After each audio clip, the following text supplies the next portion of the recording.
À la une ce soir, inondations et coulées de boue à Saint-Pierre ce matin. De fortes précipitations ont touché la commune. Cet après-midi, les habitants ont commencé le nettoyage avec l'aide des équipes de la municipalité. Nous ferons le point dès le début de ce journal. Une femme de 20 ans recherchée par la gendarmerie après la découverte d'un fœtus de 4 semaines hier soir dans une poubelle à Saint-Joseph au quartier Chapelle. Les habitants sont sous le choc, vous les entendrez. Notre reportage sur cette initiative des avocats de Martinique. La profession proposait ce samedi des consultations gratuite, une opération séduction pour ces auxiliaires de justice souvent décriés pour leurs tarifs. Et puis notre invité, Christophe, il aura bientôt 10 ans et est déjà déterminé. Il a prévu de traverser la baie de Fort-de-France pour soutenir sa maman atteinte d'un cancer, une opération soutenue par le Lambillier Club. Son président Robert Marajo sera également notre invité. Voilà pour les titres. Bonsoir à tous. Selon Météo France, l'onde tropicale qui a fortement arrosé la Martinique ces dernières 48 heures s'éloigne progressivement de notre île, laissant certains habitants de Saint-Pierre sinistrés ce matin. De fortes précipitations se sont abattues sur la commune, provoquant une brusque montée des eaux et des coulées de boue. Les images de Michel François, commentées par Carrie Chassol. Ce sont de véritables coulées de boue qui traversent la ville de Saint-Pierre. Les pluies diluviennes qui se sont abattues sur le nord de l'île ce matin provoquent le débordement des rivières. Les coulées de boue charrient tout ou presque sur leur passage. La rivière des Pères entre Saint-Pierre et le Prêcheur, ainsi que celle des Trois Ponts, plus connue sous le nom de Roxelane, sortent de leur lit. Conséquence, les maisons jouxtant cette rivière sont inondées à l'image de celle de Denise Etienne. Je suis allée voir parce que j'ai entendu le bruit, je prends l'odeur de la rivière. Alors j'ai dit que je vais voir et puis sous le pont là, je vois que ça monte. Je dis à une voisine, Marie, j'appelle ton frère pour qu'il puisse venir te chercher. Le temps que j'arrive ici, mon petit-fils était là avec moi, il me dit, Mamie, regarde la cour.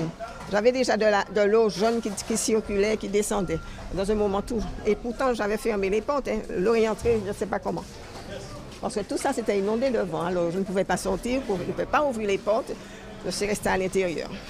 Et là, vous allez dormir aussi? Non, j'ai des amis, je vais dormir. J'ai eu beaucoup de propositions pour dormir et je verrai comment faire.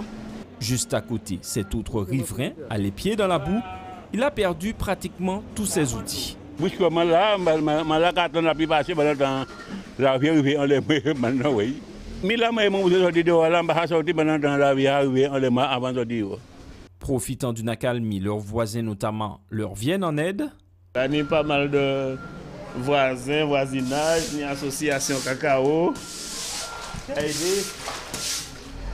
Donc nous là, nous avons faire force là. Les services techniques de la municipalité entrent également en action. La priorité, c'est de déjà aider les riverains à pouvoir sauver leurs meubles, dégager chez eux, nettoyer un petit peu les maisons. Et puis comme vous voyez derrière moi, nous avons un tractopelle qui est en train de dégager les voies. Nous avons les ruelles aussi qui sont impactées. Nous avons la rivière des Pères qu'il ne faut pas oublier jusqu'au Prêcheur. Donc nous avons des difficultés. Et donc là, on a déblayé, mais on n'a pas fini parce qu'on a dû travailler au moins pour 2-3 jours. Une fois que la pluie a cessé, la rivière est revenue à son débit normal au bout de 30 minutes, laissant les riverains à leur nettoyage et leurs craintes. Et sachez que la Martinique, qui était placée en vigilance jaune, est retournée en vert cet après-midi. On poursuit avec cette macabre découverte faite hier par les gendarmes au quartier Chapelle à Saint-Joseph. Un fœtus retrouvé dans une poubelle après un signalement de la maison de la femme, de la mère et de l'enfant. 24 heures après, les habitants de la cité sont toujours sous le choc. Le reportage de Loïc Régis et de Sandrine Claude. C'est dans ce local à poubelle que les gendarmes ont fait la macabre découverte hier vers 17 h. Un cadavre de fœtus âgé de 4 à 5 mois selon les premières informations. La mère, une jeune femme de 20 ans, est pour le moment introuvable. Elle souffrirait de graves troubles psychologiques et est actuellement placée sous tutelle. Dans la cité, les faits sont sur toutes les lèvres. Les habitants sont sous le choc. Tout le monde est étonné et on ne s'attendait pas à quelque chose comme ça à la cité, surtout venant d'une jeune fille de 20 ans. Alors, tout le monde ce matin-là, je crois, le seul sujet de conversation à la cité pour le moment. C'est pas quelqu'un qui a grandi avec nous à la cité, je pense qu'il n'y a même pas un an que ces gens habitent à la cité. Voilà quoi, et c'est une gamine qui fait ses affaires, elle prend son bus, elle rentre chez elle. Quand on la voyait marcher, c'était vraiment, on voyait tout de suite qu'elle était un peu, pas folle, mais elle avait un petit problème dans sa tête, quoi. S'agit-il d'une fausse couche ou d'un avortement réalisé à domicile? Pour l'heure, impossible d'y répondre. Les investigations n'en sont qu'à leurs prémices. Les gendarmes recherchent la jeune femme décrite comme fragile. Une enquête a été ouverte par la brigade de Saint-Joseph. Une autopsie sera bientôt réalisée sur le corps du fœtus. Ils sont souvent critiqués pour leur prix et pour le prix de leur service. Les avocats, eh bien aujourd'hui, ils proposaient des consultations gratuites. L'opération n'a pas été un grand succès. Du côté des robes noires, seuls 10% des cabinets de Lille ont joué le jeu. Le reportage de Sandrine Claude et de Loïc Régis. Il me semble qu'à la lecture, les demandeurs, donc c'était les voisins. Maître Chalvin participe pour la première fois aux journées de l'avocat. C'est spontanément et dans un souci d'aider que la jeune avocate a accepté d'ouvrir ses portes gratuitement. Accueillir dans nos cabinets toute la population, tous les gens qui souhaitent avoir un conseil ou un besoin précis pour choisir un avocat en vue d'une action judiciaire ou alors simplement des conseils sur un litige qui les concerne personnellement ou qui touche à leur vie de tous les jours. Cette journée est une véritable aubaine pour les clients comme Géraldine qui en temps normal sont freinés par le coût des consultations. Clairement une opportunité, on essaie de trouver des solutions, savoir comment procéder. Donc c'est vrai que je n'aurais pas fait la démarche d'aller voir un avocat connaissant le coût. Jean-Claude et sa femme profitent eux aussi de l'offre. Le couple est en quête de précieux conseils. C'est une bonne chose parce qu'au départ, on a plein d'idées en tête, on veut savoir des choses et les gens, quelquefois, quand ils pensent qu'il faut systématiquement aller payer, ils hésitent. Tandis que là, on a déjà un premier contact et puis je pense qu'à partir de là, on sait où on va. Pour le barreau de Fort-de-France, c'est une occasion de mettre en avant la profession. C'est une opération qui est, à mon sens, bénéfique pour le barreau. C'est l'occasion de faire en sorte que les Martiniquais rencontrent un avocat sans se poser la question de savoir combien ça me coûtera. Et nous avons des échanges qui sont fructueux. Le bâtonnier regrette tout de même que davantage d'avocats n'aient accepté de jouer le jeu. Cette démarche ne fait pas l'unanimité dans notre barreau. Sur à peu près 200 avocats, nous sommes à peu près 10%. Mais nous pensons vraiment qu'il y a vraiment du travail à faire pour qu'il y ait une relation plus forte entre l'avocat et le Martiniquais. Il n'y a pas de raison. Sur ces 2 journées, les cabinets participants n'ont pas désempli. Un franc succès qui traduit sans doute les difficultés à avoir recours à un avocat. Une consultation classique s'estime aujourd'hui entre 100 et 150 €. Cette action du Rotary Club de Schellcher pour lutter contre l'illettrisme ce matin, il était possible de recevoir un livre d'occasion pour 1 € grâce à un stand, vous le voyez, installé dans un centre commercial. C'est la 5e édition de l'opération. Elle s'appelle 1 € pour 1000 mots.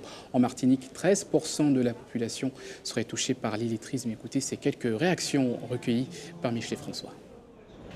C'est pour aider pour la polio. Je trouve que c'est intéressant aussi. De nos jours, on ne lit pas assez, on lit souvent sur le portable et qu'il y a beaucoup d'illettrisme en Martinique. Les jeunes ne lisent plus et qu'ils sont beaucoup télé et beaucoup ordinateur, mais pas assez de lecture. J'ai pensé à mon petit-fils, il ne sait même pas encore lire. Il a à peine 16 mois, donc j'ai pensé à lui, donc j'achète pour lui les livres. Selon l'INSEE, en 2014, le taux d'illettrisme était de 14%. Donc en faisant cette action, on favorise la lecture et on favorise aussi l'éradication de la polio. On le voit, le flux est tout à fait constant toute la journée, parce que les gens s'arrêtent, choisissent les livres. Toutes les sommes qui sont recueillies sont au profit de la Fondation Rotary, ce qui nous permet de travailler sur l'illettrisme. Par exemple, les années précédentes, nous avons réalisé une dictée avec les écoles primaires de la ville de Schellcher, de manière à récompenser les meilleurs élèves autour d'une dictée, en leur donnant des cadeaux aux meilleurs. Les tractopelles étaient à pied d'œuvre ce matin sur le site historique du lycée Schellcher. La dernière phase de démolition, vous le savez, se poursuit. Un chantier de 80 millions € qui doit déboucher sur un nouvel établissement d'ici la rentrée 2020. Des images signées Michelet François. Un défi maintenant. Christophe, bientôt 10 ans. Il veut traverser la baie de Fort-de-France à la nage le 15 octobre prochain. Son but, soutenir sa maman atteinte d'un cancer du sein. Depuis plusieurs semaines, il s'entraîne avec passion. Le reportage de José Le Chertier. Abnégation, souffrance, dépassement de soi. À seulement 10 ans et à peine 3 ans de pratique de natation, Christophe s'apprête à relever le défi le plus important de sa jeune vie. Dans le cadre d'Octobre Rose, ce jeune nageur traversera la baie de Fort-de-France au départ de Lens-Alane, 6 km de souffrance pour une noble cause. Une façon de soutenir sa mère atteinte du cancer du sein. C'est elle qui me booste et en lui montrant que moi aussi je peux me faire mal. Je veux sensibiliser les gens au dépistage. Plus tôt ils seront dépistés, plus tôt ils auront des chances de guérir. Dernière ligne droite, après c'est fini. Pour sa maman, c'est une belle preuve d'affection et pour son grand frère, un exemple. Il a tout vu, il a tout suivi de A à Z de ma maladie. C'est une grande récompense pour moi et non seulement une grande récompense, mais je ne pensais pas qu'il aurait, été jusqu'au bout de son idée. Du coup, c'est que du bonheur pour moi pour pouvoir aller vers la guérison. Je pense qu'il ne pouvait pas faire plus beau cadeau à ma mère et plus beau soutien que faire ce défi-là. Personnellement, pour moi aussi, il me montre que les efforts payent et permettent de se surpasser et accomplir de bonnes choses. Pour atteindre son objectif, Christophe n'est pas seul à se jeter à l'eau. Il est accompagné du coach de ses débuts. Le premier mot qui me vient à l'esprit, c'est déterminé. C'est quelqu'un de... Il sait ce qu'il veut, il a un fort caractère. Après, je dirais que c'est une éponge. C'est une éponge, on peut aller dans le fond des choses avec lui, on peut lui lâcher des informations que normalement à cet âge-là, on ne pourrait pas capter. Et non, Christophe, on peut aller très loin en technique avec lui. Le gars est fini en coulée, pépère. C'est entouré de ses proches que ce jeune prodige se lancera le 15 octobre à 7h30 de Lens-Mitan pour rejoindre la ville capitale. Preuve que l'amour est toujours plus fort que la maladie. Oui, l'amour toujours plus fort que la maladie. Et Christophe est avec nous ce soir. Bonsoir Christophe. Bonsoir. Et merci d'avoir accepté notre invitation. C'est un véritable honneur pour moi de t'avoir sur le plateau. Tu es accompagné de Robert Marageau, le président du club du Longvilliers Club, où tu pratiques la natation. Première question, Christophe, d'où t'est venue cette idée? J'ai vu ma maman souffrir en France. Donc ça m'a donné l'idée de faire ce défi. Faire la traversée en se mettant Fort de France, la nage. Alors tu vas faire 6 km à la nage.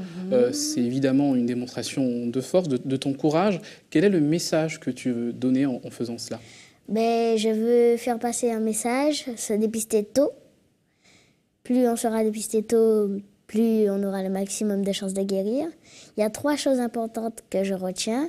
C'est le message, se dépister.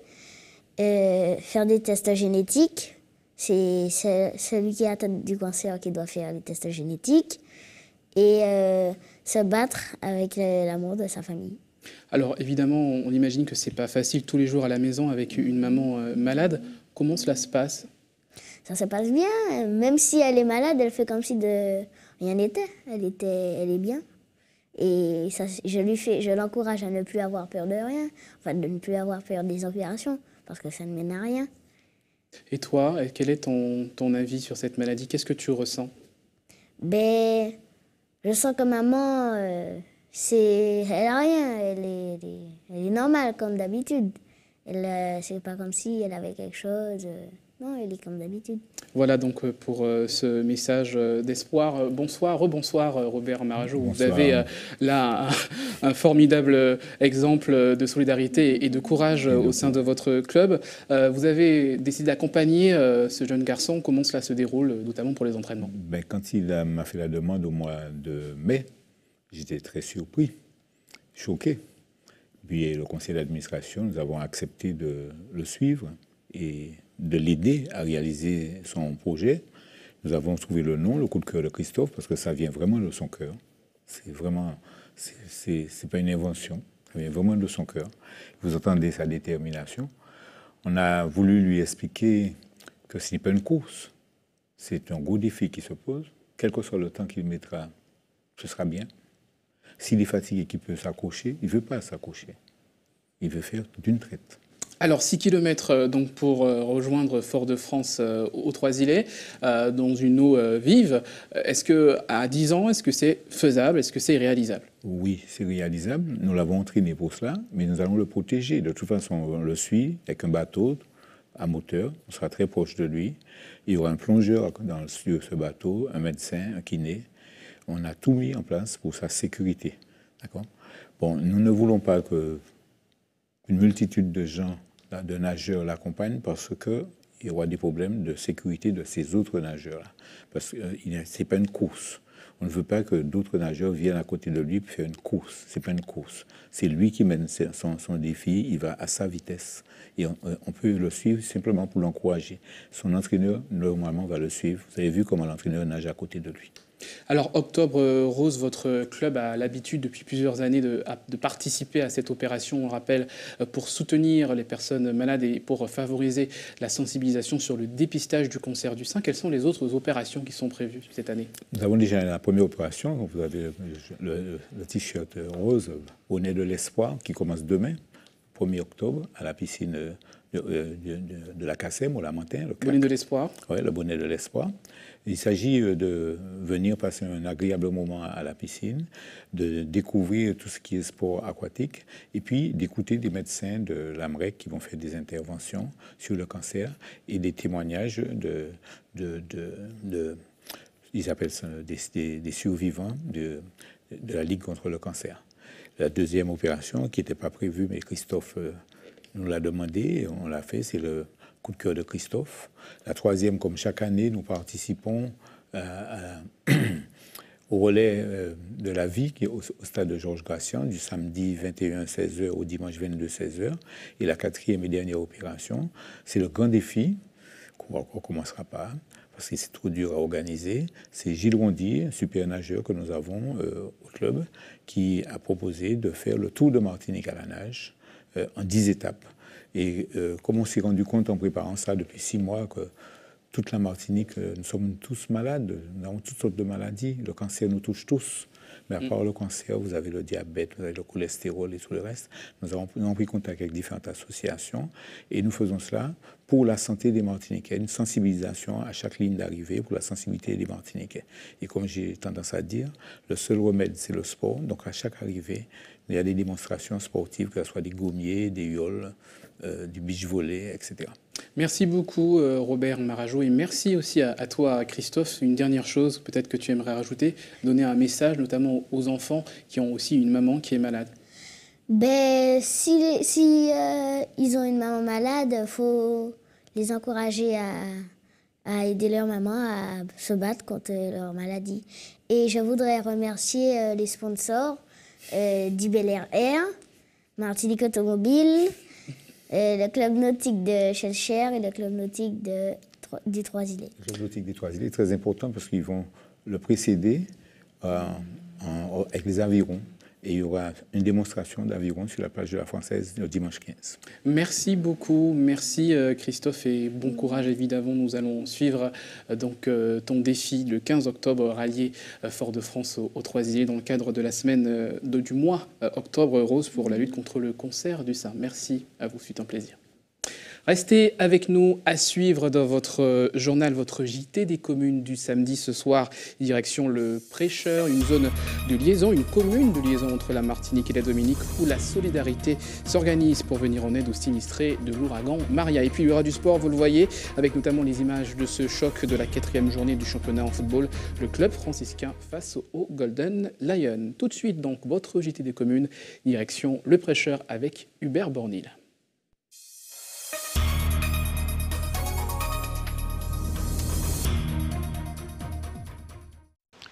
Bonsoir à toutes et à tous, spécial numéro Solidarité. Après Maria, nous sommes sur la plage des Abîmes, au Prêcheur. Alors on sait que dans cette commune, la solidarité s'organise. C'est comme ça va passer depuis nani entre Dominique et puis Mamaï Prêcheur. Alors Mamaï sorti tout partout après gros bagaille là qui frappe. Tout ça c'est Mamaï la Dominique. Ouais. Alors nous dit Captain Marc, c'est où premier qui a parlé? Qui m'a dit là? Ah ben, moi, faire envoyer là-bas, c'est tristesse qu'il a, c'est dangereux, c'est ravagé, c'est pas bon. Parce que tout ça qui peut perdre toi, il peut être là. Et puis il est arrivé, et puis la mer, il est monté, et puis il fait un lot de dégâts. Commandant, à côté, dis-nous, là, il y a un patch de souffrance, dis-nous ça. Oui. Nous avons pas de souffrance en Dominique, nous ne savons pas nous aller vivre à sous pied nous encore. Nous sommes dans mauvaises conditions en bas. Si nous avons tapé pour aider nous, ça c'était bon. Nous n'avons pas de maman en bas, il n'y a pas ça pour faire. L'hôpital, nous, pas tout ça. L'hôpital, nous, pas tout ça. Bon, vous comprenez? Alors ça, il faut dire, c'est que solidarité, il y a parlé de maman il prêchait, et puis maman ils autres qui viennent, alors là, maman il cachakou, souffrière, tout partout. Est-ce que vraiment, il y a bien réussi sur les autres, ils ont dormi bien, ils ont mangé bien? Est-ce que c'est ça, les vraiment, ou bien est-ce qu'ils ont les d'autres bagailles?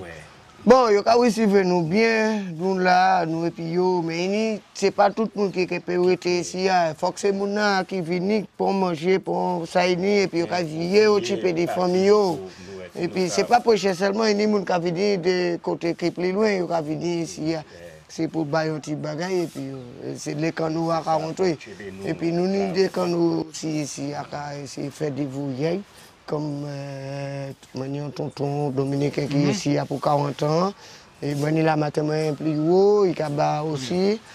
Et puis, dans tous les cas, maman, là, nous avons des autres garder des magazines et puis nous, on va parler de solidarité dans ce numéro. Nous avons souvent d'ailleurs, mais à Marcelin Nadeau, tout à l'heure, qui a parlé nous, justement, parce que nous savons qu'il fait un courrier, préfet, pour demander lever petit brin au niveau des marches administratives pour que ça ait fait plus bien. Nous allons souhaiter les autres en bonne force, et puis nous allons regarder ça.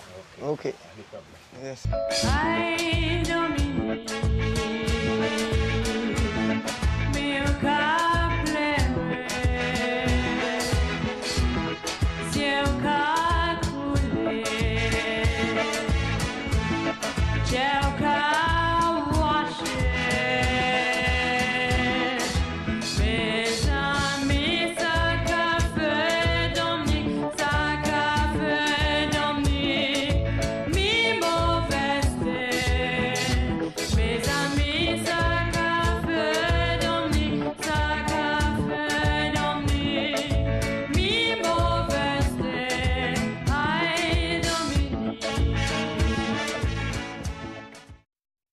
Pour que l'acheminement de l'aide soit pleinement efficace, c'est ici au Prêcheur que l'ESA a placé une plateforme à quelques mètres seulement de l'hôtel de ville. La municipalité gère via cette structure tous les dons collectés et en partance pour l'île voisine. Alors, agents municipaux et bénévoles sont à l'œuvre. Regardons. Bananes, eau, conserve ou bâche. Dans la plateforme de l'association ESA, Enfance Soleil d'Avenir, des produits de première nécessité sont soigneusement entreposés. Des tonnes de denrées qui doivent être conditionnées. Pour les bénévoles, c'est la course contre la montre. Il y a beaucoup de choses à faire. Il faut mettre en carton tous les aliments par pack famille et pour acheminer par la suite à la Dominique. Des particuliers, mais aussi des agriculteurs font acte de solidarité pour les sinistrés de l'île voisine. Alors les bénévoles s'appliquent à répartir équitablement les denrées dans les cartons qui seront distribués aux familles de l'autre côté du canal. Quand on essaie de dispatcher, mais donc là, s'il y a haricots verts, on n'a pas mis les petits pois. S'il y a petits pois de carottes, on en a mis 3 par boîte. Nous avons composé les paquets avec différents produits donc, de nécessité pour à peu près une semaine pour une famille de 5 personnes. Donc nous faisons les boîtes en fonction comme ça pour 5 personnes. Et après, si la famille est plus nombreuse, elle aura 2 boîtes par famille. Si l'association Enfance Soleil d'Avenir a mis en place la structure, c'est la municipalité préchotine qui est en charge de la distribution des paquets aux familles dominicaines. De leur mise en boîte à leur distribution, les denrées en provenance de la Martinique font l'objet d'un rigoureux suivi. On envoie tout ça avec un référent sur place à la Dominique qui nous donne une liste. Après, une semaine après, il y a le docteur Chalon et monsieur le président, monsieur le faucheur, qui vont passer après pour voir vraiment si ça a été distribué pour les bonnes personnes. Pour la traversée, les marins-pêcheurs sont mis à contribution en échange d'une petite contrepartie. Pour les pêcheurs qui partent à la Dominique, leur faire des bons d'essence, parce que déjà ils mettent leur bateau comment dirais-je, à notre disposition. Alors justement, l'essence, c'est en partenariat avec la SARA. Depuis plusieurs jours, ce sont des tonnes de denrées qui affluent de toute la Martinique vers l'ESA du Prêcheur. Le dernier est le plus proche point de collecte avant la Dominique. On peut dire qu'on a eu beaucoup de chance. L'ouragan Maria a frôlé la Martinique. En revanche, il a complètement dévasté l'île de la Dominique juste en face. Alors, tout de suite, et comme cela se passe souvent, à chaque fois, la solidarité martiniquaise se met en place. Et c'est ici, au Prêcheur, que l'on peut voir véritablement comment s'exprime cette solidarité. Regardons le reportage de Louis Sabas. Au quartier Les Abîmes, les dons pour la Dominique affluent. Ce matin, Yvon apporte de l'eau, mais aussi d'autres denrées destinées aux sinistrés de l'île voisine. J'ai amené des bougies, un verre, beaucoup de bougies, du sucre, de l'eau. C'est la famille qui m'en a donné, les frères et sœurs. Nourriture, bougies, vêtements ou encore poussettes. C'est de la maison de l'oncle de Eric, le point de rencontre de nombreux hommes de la mer, que partent certains dons de la population. Située à quelques mètres de la plage, elle sert de base arrière aux pêcheurs martiniquais et dominiquais qui effectuent des rotations entre les îles sœurs. Quand on matin, si mon donné, toi qu'on est parti là, je me lève, où ça qu'il est, je me lève dès 4h du matin. 4h du matin, je me lève avant de monter bassin pour un coup de main. Et dire yo, parce que yo besoin ça. Yo parti, les malheureux. Ouais. Raymond, lui, prépare son moteur pour un futur voyage. Voilà, regardez, c'est mon boîte dans là, tout bagaille pour me garder. Si pas de gloire dedans, avant de partir. Sur un bateau d'à peine 7,50 m, qu'importe le canal houleux de la Dominique. Ah, je peux mettre de l'eau, c'est de l'eau, de chargement, de l'eau comme ça, à manger, tout ça. On prend une tonne et demie. C'est dangereux, mais quand même, on essaie de faire un truc pour la Dominique quand même. Une solidarité qui touche Juliane. Ce Dominiquais a trouvé refuge en Martinique après l'ouragan Maria. Aujourd'hui, il aide à acheminer les denrées à ses compatriotes, mais ce maçon a hâte de rentrer dans son île. On monte là pour si qu'est-ce qu'on a aidé pour famille en bas. Comme là, ici à Martinique, je me sens une qualité manière comme si les familles m'ont pas mangé. Mon piquet était là tout long. Il retrouvera les siens dans quelques jours. De nombreux Dominiquais ont trouvé soutien dans l'île. C'est le cas de Yann ou de Fonella. Elle est arrivée mercredi soir avec ses 4 enfants au terme d'une pénible traversée. C'était vraiment pénible. Tout le monde était si malade du mal de mer. Elle a trouvé refuge dans sa famille en Martinique. Mais l'ouragan a pris bien plus que leur toit ou leur mur à ces réfugiés. Nous savons comment il a passé en bas et puis nous savons qu'il y a besoin de nous en bas, il y a besoin d'aide. La difficile, ça va toujours. Chaque fois, nous pensons des familles moins, et mon maman moins en bas aussi, mon frère moins, mon grand-maman moins, mon yo tout là-bas. Et puis chaque fois, on pense de ça, et puis mon bas est passé, ça va faire mal. Je pense rester ici parce que les enfants ne veulent pas retourner là-bas. Ils étaient si terrifiés. Isabelle pleurait beaucoup. Elle se réveille encore au milieu de la nuit en criant. Fort heureusement, le mot solidarité aux prêcheurs n'est pas vain. Les rotations sont quasi quotidiennes. La Martinique et la Dominique n'ont peut-être jamais été aussi proches l'une de l'autre.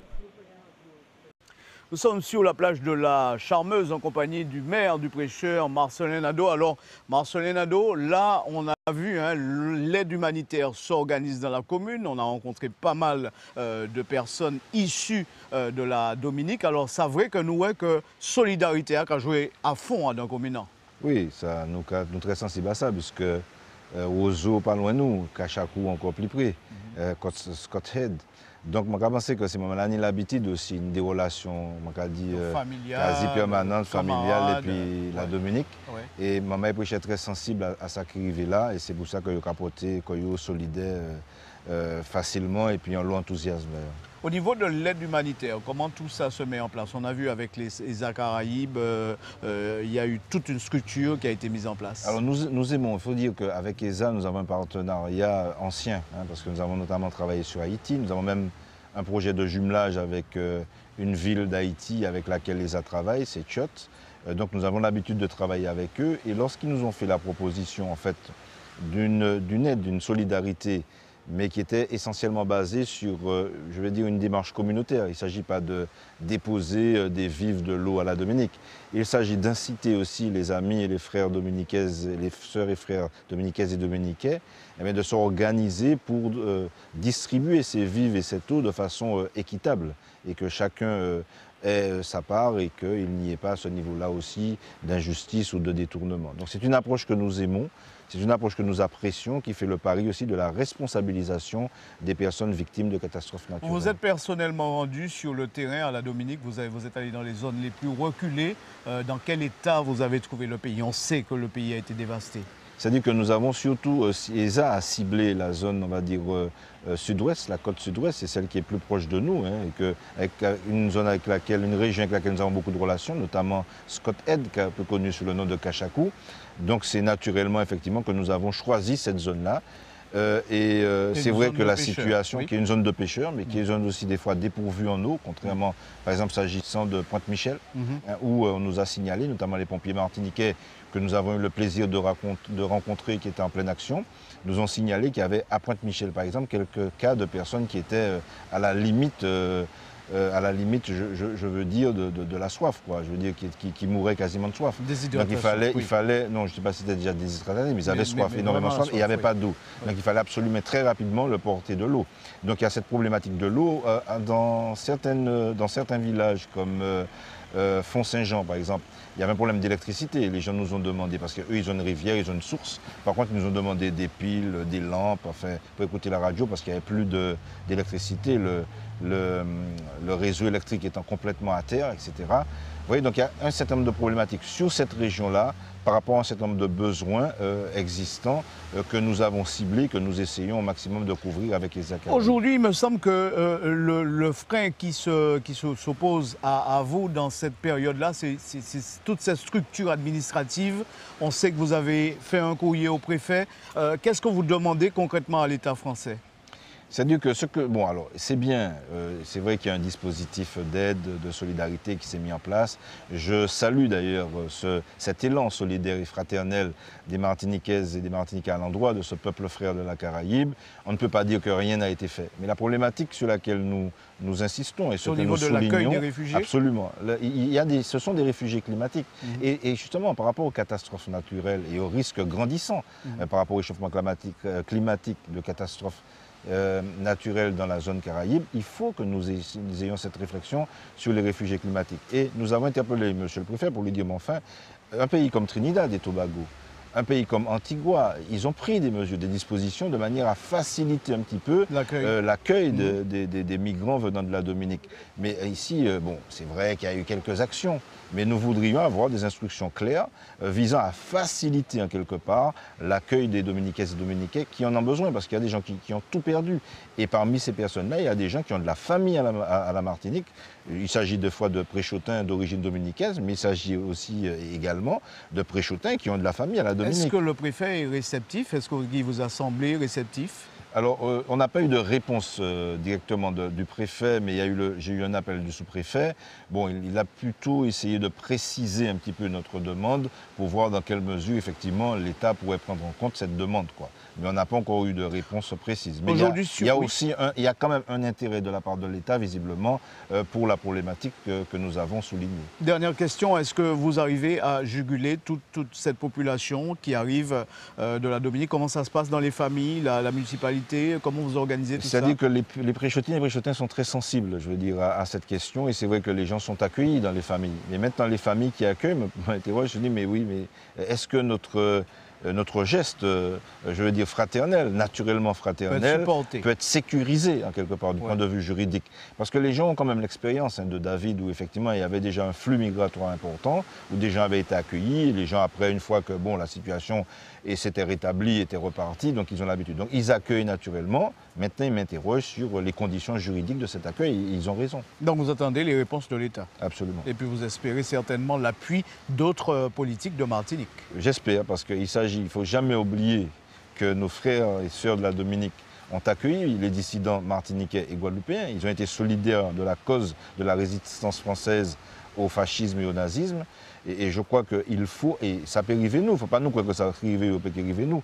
Et on dit souvent que celui qui sauve en cas de catastrophe, ce n'est pas celui qui est à 6 000, 7 000, 8 000 km. Il arrive un moment, Sur les bien voisins évidemment. naturels. Voilà ça. Et ce qui arrive à la Dominique pourrait nous arriver.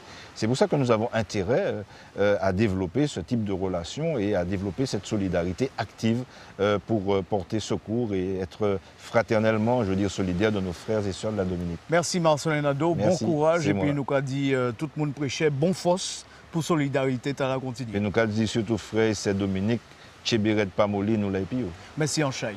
Merci de nous avoir suivis. Nous avons passé un moment plein d'émotions dans cette ville du prêcheur. On se retrouve la semaine prochaine pour d'autres aventures. Très bonne soirée.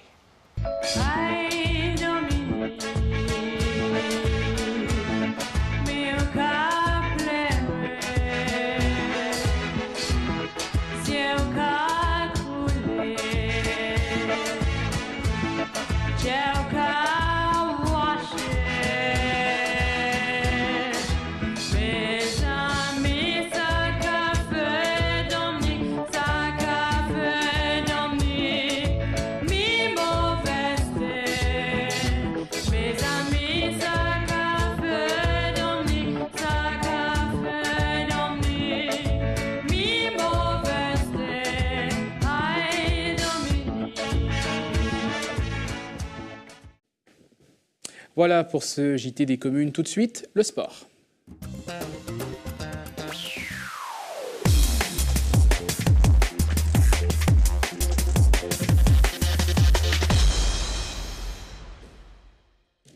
Votre page sport à retrouver tous les week-ends dans votre journal. Et on commence cette page avec du basket au masculin et les quarts de finale de la Coupe de France. Hier soir, le match phare entre Lussac et la Gauloise a tourné à l'avantage aux Trinitéens. La Gauloise s'est imposée de justesse 65-62. Résumé du match avec Karel Chassol et José Lechertier. En attendant la venue prochaine d'un joueur en provenance de l'Hexagone, c'est sur le banc de Lussac que Pierre Lancio entame ce quart de finale de Coupe de France face à la Gauloise. Et si les Fouillalais ouvrent le score, la recrue phare de la Gauloise, Nicolas Napol, répond à Lussac. Les hommes de Sivat prennent la tête en fin de quart-temps, ils mènent 22-17. Et ils enfoncent le clou, Lussac se détache. À la pause, les Fouillalais mènent 40-33. Le moins que l'on puisse dire, c'est que ce repos n'est bénéfique à aucune des deux formations. Elles mettent bien 5 minutes avant d'emballer la partie. Et c'est la Gauloise qui hausse le ton. Les hommes de Fleury égalisent à 2 minutes de la fin du troisième quart-temps. Mais Lussac réagit avec des shoots à 3 points de Bernud. À l'entame de la dernière manche, Lussac mène 53-47. Un écart de 6 points que les Trinitéens comblent grâce à des shoots à 3 points de Nicolas Napol. Avant de mener pour la première fois du match à 1 minute 19 secondes de la fin. Et si à 18 secondes du terme de la rencontre, Lussac revient à 1 point, la Gauloise s'impose 65-60 et se qualifie pour les demi-finales de la Coupe de France. Simplement, c'est que Lussac, je pense que physiquement, n'était pas encore aussi près qu'on le croyait. Donc ils ont couru, effectivement, mais nous, on a été patients et on a profité au troisième quart-temps pour leur porter un coup, je dirais, intéressant au niveau d'une défense de zone qu'ils n'ont pas su exploiter. Voilà toute la différence. Là où on a pêché, c'est sur notre attaque de zone. Ils ont une zone qui était assez éclatée et qui nous a fait assez mal. Et du coup, on a eu du mal à trouver des solutions, du mal à trouver nos intérieurs. Un petit manque d'adresse justement pour éclater cette zone-là. Et voilà, ça s'est joué sur pas grand-chose. Dans l'autre rencontre disputée hier soir, le CSC Carbet a battu l'Aiglon 55-34. Chez les femmes, un match s'est joué hier soir et il a vu la victoire de l'ASC Aigle-Noir 61-39 aux dépens des Black Stars. Suite de ces quarts de finale, ce soir. Voilà pour le basket, on fait le point sur le reste de l'actualité sportive de ce week-end avec Karel Chassol et José Lechertier. En football, le match phare de la 4e journée du championnat de Régional 1 entre le club franciscain et le Golden Lion a tourné à l'avantage des hommes de Dominique Jean. Les franciscains s'imposent sur le score de 3-2. C'est le club franciscain qui ouvre la marque avec Timon. Kevin Parsemin égalise, 1 but partout. Avant la pause, Stéphane Abol offre une confortable avance à son équipe en inscrivant 2 buts.